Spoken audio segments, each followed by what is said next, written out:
పల్నాడు జిల్లా సత్తెనపల్లి నలంద కాలేజీ సమీపాన జరిగిన ప్రమాదంలో బి ఫార్మసీ విద్యార్థిని మృతి చెందింది.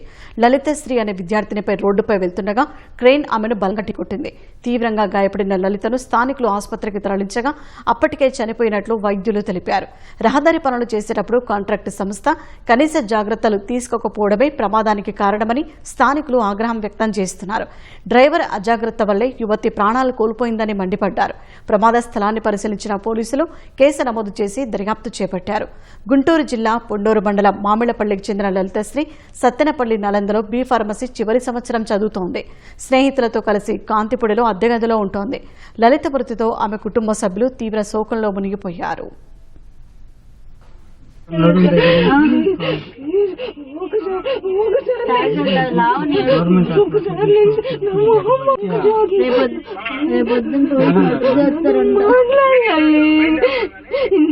మాట్లాడుకోలేదని బాధపడ్డాను. ఈరోజు